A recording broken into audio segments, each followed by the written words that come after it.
மத்தேயு 5வது அதிகாரம் 14, 15, 16 வசனங்களை நாம் வாசிக்க கேட்கலாம். நீங்கள் உலகத்திற்கு வெளிச்சமாயிருக்கிறீர்கள். மலையின் மேல் இருக்கிற பட்டணம் நீங்கள் உலகத்திற்கு வெளிச்சமாயிருக்கிறீர்கள். மலையின் மேல் இருக்கிற பட்டணம் மறைந்திருக்க மாட்டாது. அடுத்த வசனம் வாசிக்கலாம். விளக்கை கொளுத்தி மரக்காலால் மூடி வைக்காமல் விளக்கு தண்டின் மேல் வைப்பார்கள். அப்பொழுது அது வீட்டில் உள்ள யாவருக்கும் வெளிச்சம் கொடுக்கும். இவ்விதமாய் மனுஷர் உங்கள் நற்கிரியைகளை கண்டு பரலோகத்தில் இருக்கிற உங்கள் பிதாவை மகிமைப்படுத்தும்படி உங்கள் வெளிச்சம் பிரகாசிக்க கடவது. எல்லாரும் இப்போ 3 வசனங்களை நாம் வாசிக்க கேட்டோம், அப்படிதானா? எத்தனை வசனங்களை பாருங்க. இல்லை, உற்சாகமாக இருக்கணும்.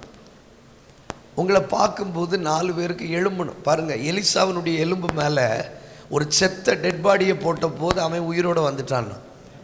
அப்போ அந்த எலும்பில் இருக்கிற ஜீவன் என்னன்னு பாருங்களேன். நம்ம உயிரோடு இருந்தே செத்தது மாதிரிலாம் இருக்கும். அப்படியா? இல்லை. சரி, இப்போது நீங்களாக இருங்க அப்படின்னு பக்கத்தில் சொல்லுங்களேன். நீங்களாக இருங்க. உங்கள் ஒரிஜினல் இது இல்லைன்னு சொல்லுங்கள். ஆமாம், அப்போது நம்ம நடிக்கிறோம் சில நேரம், சரிதானா?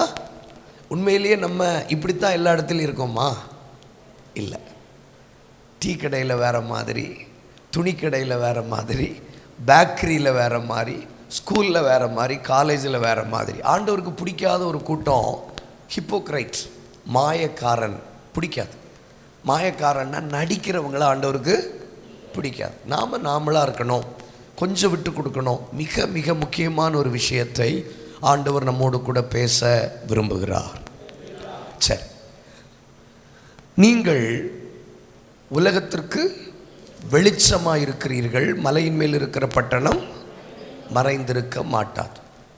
சரி, இது ஒரு வாக்குத்தத்தம். இது ஒரு வாக்கு, இட்ஸ் அ ப்ராமிஸ். மலை மேல் இருக்கிற பட்டணம் மறைந்திருக்க மாட்டாது என்பது ஒரு வாக்குத்தத்தம். மலை மேல் இருக்கிற பட்டணம் என்ன செய்யாதா? மறைந்திருக்க மாட்டாது. அது ஒரு வாக்குத்தத்தம். சத்தமா சொல்லுங்க, வாக்குத்தத்தம். சொல்லுங்க, வாக்குத்தத்தம். அப்போ ஒரு வாக்குத்தத்தத்தை ஆண்டவர் சொன்னால் அது அப்படியே நடக்கும், அப்படிதானா? சரி, மலையின் மேல் இருக்கிற பட்டணம் மறைந்திருக்க மாட்டாது. அப்போ மறைந்திருக்க கூடாது. அது ஒரு ப்ராமிஸ். 2வது வாசித்தோம். ஒருவனும் விளக்கை கொளுத்தி அதை மரக்காலால் மூடி வைக்காமல் விளக்கு தண்டின் மேல் வைப்பார்கள். அப்பொழுது அது வீட்டில் உள்ள யாவருக்கும் என்ன கொடுக்கும்? வெளிச்சம் கொடுக்கும். இது ஒரு வாக்குத்தத்தம் அல்ல, இது ஒரு கட்டளை. விளக்கு கொளுத்தப்படுவதே எதுக்குன்னா வெளிச்சம் கொடுப்பதற்கு. விளக்கு கொளுத்துவதே எதுக்கு? வெளிச்சம் கொடுக்கறதுக்கு. அதை போய் நீங்கள் ஏன் மூடி வைக்கிறீங்க அப்படின்னு கேட்குறார். ஆமாவா இல்லையா? இப்போ தானே சொன்னேன் உயிரோடு இருங்கன்னு. விளக்கு கொளுத்துறதே எதுக்கு?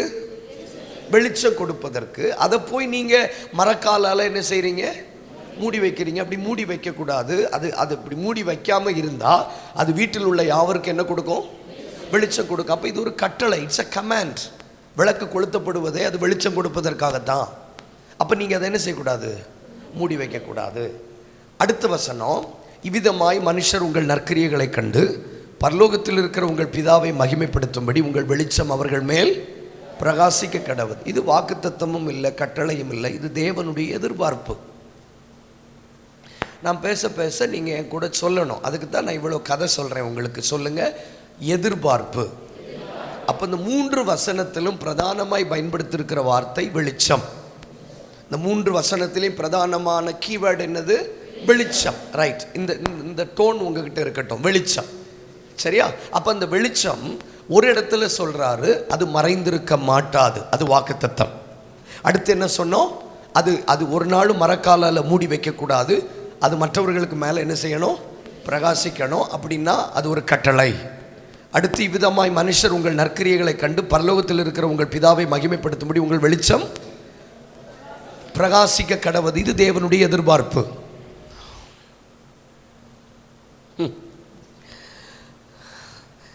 சரி, அப்போ ஒரு வாக்குத்தத்தம், ஒரு கட்டளை, ஒரு எதிர்பார்ப்பு. சொல்லுங்க, ஒரு வாக்குத்தத்தம், ஒரு கட்டளை, ஒரு எதிர்பார்ப்பு. அப்போ மலை மேல் இருக்கிற பட்டணம் மறைந்திருக்க மாட்டாதுன்னு ஆண்டவர் சொல்றார். அடுத்து மறைந்திருக்க கூடாதுன்னு சொல்றாரு, நீங்க பிரகாசிங்கன்னு சொல்றார். ஆனாலும் இன்றைக்கும் நாம் மறைந்து தானே வாழ்கிறோம்.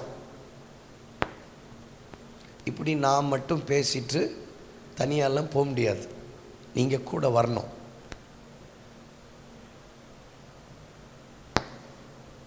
இப்படி ஒன் சைடு மட்டும் பிரசங்கம் பண்ணிட்டு கை தட்டுங்கன்னா கை தட்டிட்டு சத்தம் போட்டுட்டு போகிறது இல்லை வாலிபர் கூட்டம்.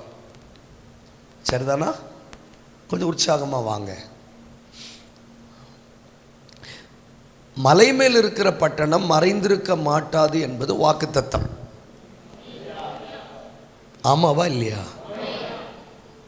ஆனால் நம்ம மறைஞ்சு தானே இருக்கிறோம்.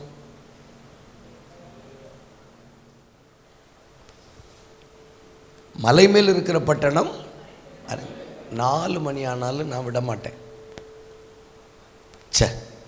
மலை மேல் இருக்கிற பட்டணம் மறைந்திருக்க மாட்டாது. நீங்கள் மறைந்திருக்க மாட்டீங்கன்னு கர்த்தர் சொல்லியிருக்கிறார். ஆனால் இன்றைக்கும் நாம் பிரகாசிக்கிறோமா மறைந்திருக்கிறோமான்னு கேட்டால் மறைந்து தான் இருக்கிறோம். வேதாகமத்தில் இருக்கிற 100% காரியங்கள் அல்லது சம்பவங்களில் 90% வேதாகமத்தில் மறைந்திருந்தவர்கள் நல்ல காரியத்துக்காக மறைந்திருக்கவில்லை. 3 வார்த்தைகளை நாம் பயன்படுத்த போகிறோம். மறைந்திருக்கிறது, புதைந்திருக்கிறது, ஒளிந்திருப்பது. சத்தமாக சொல்லுங்க, மறைந்திருப்பது, புதைந்திருப்பது, ஒளிந்திருப்பது. இந்த 3ம் வித்தியாசமான வார்த்தைகள், ஆனால் ஒரே அர்த்தம் கொண்டவைகள். மறைந்திருப்பது, புதைந்திருப்பது, ஒளிந்திருப்பது. நீங்கள் ஆதியாகமத்திலிருந்து வெளிப்படுத்தின விசேஷம் வரைக்கும் வாசிச்சிங்கன்னா இந்த 3 வார்த்தைகள் திரும்ப திரும்ப வித்தியாசமான மொழிகளில் பயன்படுத்தப்பட்டிருக்கும். மறைந்திருப்பது, ஒளிந்திருப்பது, புதைந்திருப்பது. இப்போ நல்ல கவனிங்க. வேதாகமத்தில் 90% அல்லது 95% வேதத்தில் ஒளிந்திருந்த நபர்கள் நல்ல காரியத்துக்காக ஒளிந்திருக்கல. ஒளிந்திருப்பது 100% ஆரோக்கியமானது அல்ல. ஒளிந்திருக்கிற வாழ்க்கை dangerous. It's a sign of failure. அது ஒரு தோல்வியின் அடையாளம். பழைய ஏற்பாட்டின் நாட்களில் குஷ்டரோகிகள் மறைந்திருந்தார்கள். அது ஒரு நல்ல அடையாளமா? பேசணும், உங்களுக்கு புரியுதா நான் பேசுறது பின்னாடி? ஓகே. இப்போ மறைந்திருப்பது நல்ல அடையாளமா? இல்லை. இயேசு மறைந்திருந்தார். அது ஆவிக்குரிய ரீதியில் அவர் தன்னை ராஜாவாக்கி விடக்கூடாது, அவர் தன்னை பெருமைக்கு உட்படுத்தி விடக்கூடாது என்று சொல்லி தன்னை தாழ்த்தி ஒளிந்து கொண்டார். அவரை பிடித்து யூதருக்கு ராஜாவாக்க போனதுனால அவர் பண்டிகைக்கு ஒளிந்து மறைவாக போனார்னு இருக்கு இருக்கு இருக்கு இருக்கு இருக்கு தமிழ் பைபிளில் இருக்கு. அப்போ ஒரு சிலர் தான் ஆரோக்கியமான விதத்தில் மறைந்திருந்தார்களே தவிர மற்ற அத்தனை பேரும் நல்ல காரியத்துக்காக என்ன செய்யல, மறைந்திருக்கவில்லை. இந்த வாலிப நாட்களில் நான் ஏன் மறைந்திருக்கிறேன் என்கிற ஒரு கேள்வியை நமக்குள்ளே எழுப்பணும். முதல்ல நீங்கள் என்ன கவனிங்களேன். இப்போது நீங்கள் ஒரு நிமிஷம் நம்ம பொறுமையாக நான் போகிறதுக்கு ஒரு காரணம் உண்டு. நான் ஏன் மறைந்திருக்கிறேன் அப்படின்னு உங்களுக்குள்ள ஒரு கேள்வி கேளுங்க. ஒய் ஐ ஆம் ஹைடிங். மறைந்திருக்கிறதுக்கு என்ன அர்த்தம் இங்கிலீஷில்? ஹைடிங். சத்தமாக சொல்லுங்கள், ஹைடிங். ஹைடிங். ஹைட் அண்ட் சீக்குன்னு ஒரு பிஸ்கட் இருக்குது, தெரியுமா? சரி, ஹைட் அண்ட் சீக்குன்னு ஒரு விளையாட்டுமே இருக்குது, தெரில உங்களுக்கு?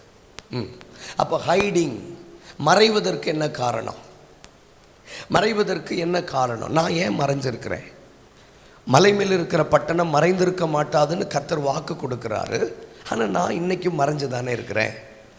1 ராஜாக்கள் 18ஆம் அதிகாரம் 1ஆம் வசனம், எலியாவோடு ஆண்டவர் பேசுகிறார். நீ போய் உன்னை ஆகாப்புக்கு காண்பி. சத்தமாக சொல்லுங்க, காண்பி.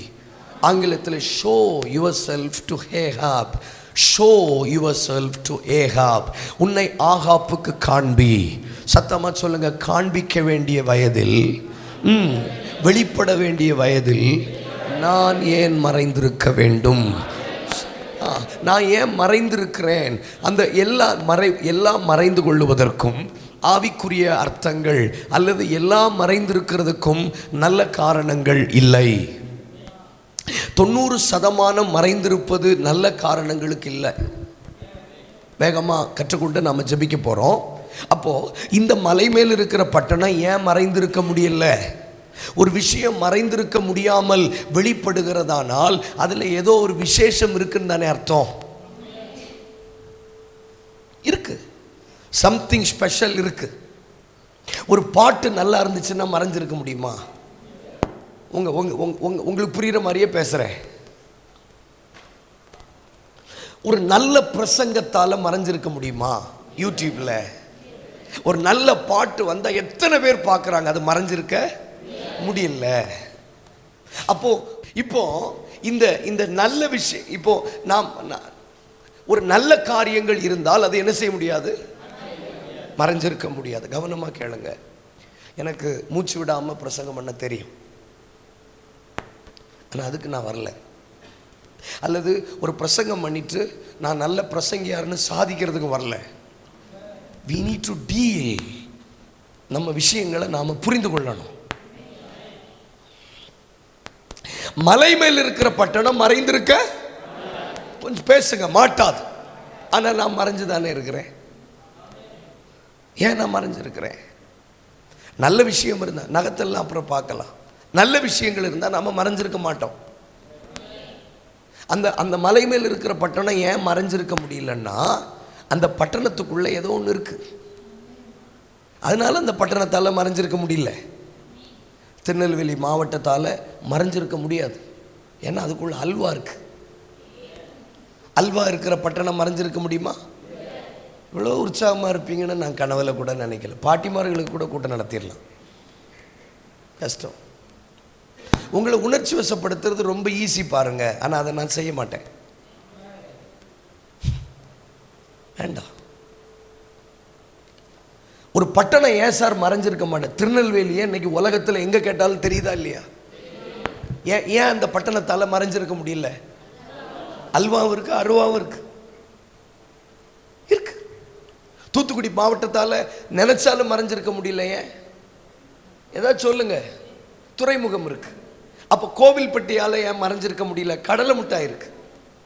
ஒவ்வொரு பட்டணமும் மறைந்திருக்க முடியாததுக்கு ஒரு காரணம் உள்ள இருக்கு. ஏதோ ஒரு காரணம் இருக்குல்ல. இவ்வளவு உற்சாகமா இருக்கக்கூடாது. ஏதோ ஒரு காரணம் இருக்கு. கொஞ்சம் நீங்க அப்போ ஏன் ஒரு பட்டணம் மறைந்திருக்க முடியலன்னா அந்த பட்டணத்துக்குள்ள ஏதோ ஒரு நல்ல விஷயம் இருக்கு. அந்த நல்ல விஷயம் தான் அந்த பட்டணத்துக்கு எக்ஸ்போஷர் கொடுக்குது. அந்த பட்டணத்தை வெளியில கொண்டு வர்றதே அந்த பட்டணத்துக்குள்ள இருக்கிற விஷயம். மரியாள் எப்படி பிரபலமானாங்க தெரியுமா? மரியாளால் அல்ல, மரியாளுக்குள்ள இருந்த இயேசு. இப்போ மலை மேல் இருக்கிற பட்டணம் மறைந்திருக்க மாட்டாததுக்கு காரணம் அந்த பட்டணத்துக்குள்ள ஏதோ ஒரு நல்ல விஷயம் இருந்துச்சு.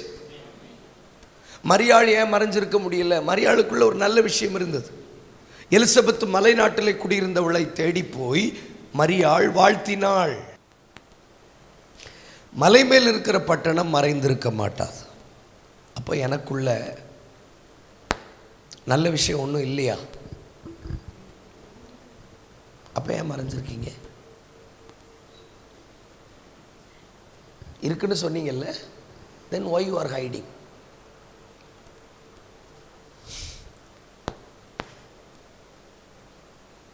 யோசிங்க. மரியாளால நினைச்சு மறைஞ்சிருக்க முடிஞ்சதா? கர்த்தர் தனக்கு இப்படி செய்தார் என்று சொல்லி 5 மாதம் எலிசபெத் மறைந்து கொண்டால் அப்புறம் அவளால் ஒளிஞ்சிருக்க முடியல. லேவியின் குடும்பத்துக்கு லேவியில் ஒருத்திய விவாகம் பண்ணினான். அவர்களுக்கு ஒரு ஆண் பிள்ளை பிறந்தது. அந்த பிள்ளை அழகுள்ளது என்று கண்டு 3 மாதம் அந்த பிள்ளையை ஒளித்து வைத்தாள். அப்புறம் அந்த பிள்ளையை மறைத்து வைக்க முடியல. அக்காவும் சொல்கிறோம், நானும் சொல்கிறேன், நான் ஏன் மறைஞ்சிருக்கிறேன் ஆண்டவரே? ஒத்துக்கணும், நல்ல விஷயம் ஒன்றும் இல்லை போல. இதை ஒத்துக்கிறதுக்கு சத்துரு ஒரு நாள் விட மாட்டான். நான் இன்னைக்கு ஒரு சின்ன விஷயம் பார்த்தேன். ஒரு நல்ல விஷயம் ஒரு நல்ல விஷயத்தால் எவ்வளவுதான் தாக்கு பிடிச்சாலும் அது மறைந்திருக்க முடியாது. நான் பேசுறது உங்களுக்கு புரியுதா? அப்போ திருநெல்வேலி மாவட்டம் மறைஞ்சிருக்க முடியல, கோவில்பட்டியால் மறைஞ்சிருக்க முடியல, இன்னைக்கு உலகத்தில் சில ப்ராடக்ட்களால் மறைஞ்சிருக்க முடியல. ஐஃபோன் மறைஞ்சிருக்க முடியுதா? இஎம்ஐலையாவது வாங்குறான், அதில் அந்த ஆப்பிள் தெரிகிற மாதிரி ஓட்ட உள்ள கேஸ் கவர் வாங்குறாங்க. இதெல்லாம் மறைச்சு வைக்க முடியுதா? சாம்சங் மறைஞ்சிருக்க முடியுதா? இதெல்லாம் ஏன் மறைஞ்சிருக்க முடியல? அதுக்குள்ள ஏதோ ஒரு நல்ல விஷயம் இருக்குதுன்னு உலகம் பார்க்கறதுனால அதை மறைந்திருக்க விட மாட்டேங்கிறாங்க. அப்ப நான் ஏன் மறைஞ்சிருக்கிறேன்? அப்போ வேதாகமத்தில் எனக்கு சில பெயர்கள் இருக்கு, ஆமாவா? நமக்குன்னு பைபிளில் சில பேர் இருக்கு, உங்களுக்கு வீடுகளில் நிறைய பெயர் வச்சிருக்காங்க. ஆனால் நமக்கு வேதாகமம் தருகிற ஒரு 5 பெயர்கள் கற்றுக்கொள்ள விரும்புறீங்களா? கை உயர்த்தி ஒரு ஆமேன்னு சொல்லுங்களேன். வேதாகமம் நமக்கு தருகிற ஒரு 5 பெயர்கள். நம்பர் 1 கொரிந்தியர் 3:16. 1 கொரிந்தியர் 3:16. ஒருத்தங்க வாசிங்க, மற்றவங்க எழுதிக்கோங்க ப்ளீஸ். கவனிங்க, we are the temple of God. நமக்கு ஒரு பேர் இருக்கு, நாம் தேவனுடைய ஆலயம். எல்லாரும் என் கூட சேர்ந்து பேசுங்க, நான் தேவனுடைய ஆலயம். அப்ப என் பேர் என்ன? I am the temple of God. இந்த பார், தேவனுடைய ஆலயம் வருது பார். அப்ப என் பேர் என்னது? தேவனுடைய ஆலயம். இது மட்டும் இல்ல, தேவனுடைய ஆலயம், இங்க இருக்கிற ஒவ்வொருவரும் தேவனுடைய ஆலயம். அதனால தான் ஆண்டவர் சொன்னார், முந்தின ஆலயத்தின் மகிமையை பார்க்கிலும் பிந்தின ஆலயத்தின் மகிமை பெரிதா இருக்கும். முந்தின ஆலயத்தின் மகிமை ஓட்டில் இருந்துச்சு, இப்போ இருக்கிற ஆலயம் ஃபால் சீலிங்கில் இருந்துச்சு, அது அர்த்தம் இல்லை. முந்தின ஆலயத்தில் கொட்டு இருந்துச்சு, இப்போ இருக்கிற ஆலயத்தில் கீபோர்டு இருந்துச்சு, அதுதான் அடையாளம் இல்லை. முந்தின ஆலயம் என்பது பழைய பழைய பழைய பழைய விசுவாசிகள், பிந்தின ஆலயம் என்பது நம்மை குறிக்கிறது. கை உயர்த்தி ஒரு ஆமேன்னு சொல்லுங்க பார்க்கலாம். அப்ப நமக்கு பேர் என்னது சொல்லுங்க வேகமா? ஆலயம், தேவனுடைய ஆலயம், தேவனுடைய ஆலயம். தேவனுடைய ஆலயத்துக்குள்ள என்ன இருக்கும்? தேவனுடைய ஆலயத்துக்குள்ள பிரதானமா இருக்கக்கூடியது டேபிள் சேர் இல்ல, கர்த்தருடைய மகிமை. சாலமோன் கட்டின ஆலயத்தில் முதல்ல இறங்கி வந்தது தேவ மகிமை. ஆசாரியர்களால் ஊழியம் செய்யக்கூடாதபடி அந்த மகிமை இறங்கி வந்தது. இப்ப நான் உங்களை பார்த்து கேட்கிறேன், நீங்க தேவனுடைய ஆலயமான உங்களுக்குள்ள என்ன இருக்கணும்? தேவ மகிமை இருக்கணும். கை தட்டினா நல்லா இருக்கும், கை தட்டினா நல்லா இருக்கும். If you are a temple of God, நீங்கள் தேவனுடைய ஆலயமானால் உங்களுக்குள்ளே மகிமை இருக்கணும். அந்த மகிமை வந்துச்சுன்னா ஆசாரியர்களால் ஊழியம் செய்ய முடியாது. நான் இப்படி அதை தீர்க்க தரிசனமா சொல்லுகிறேன். நீங்கள் தேவனுடைய ஆலயமானால் தேவனுடைய மகிமை உங்களுக்குள்ள இருக்கும். வேற யாரும் உங்க ஆலயத்துக்குள்ள ஊழியம் செய்ய முடியாது. உங்க சரீரத்தால ஊழியம் செய்ய முடியாது, உங்க கையால ஊழியம் செய்ய முடியாது, உங்க சுபாவத்தால ஊழியம் செய்ய முடியாது, உங்க கண்கள் ஊழியம் செய்ய முடியாது, உங்க மாம்சத்தால் ஊழியம் செய்ய முடியாது, உன் அவயவங்கள் ஊழியம் செய்ய முடியாது. ஆலயத்துக்குள்ளே தேவ மகிமை இருக்குமானால் ஆசாரியர்கள் அல்ல ஒருவரும் ஊழியம் செய்ய முடியாது. இப்போ நமக்கு பேர் என்ன? தேவனுடைய ஆலயம். அப்ப நான் தேவனுடைய ஆலயம் சொல்லுங்க, நான் தேவனுடைய ஆலயம். பாருங்க,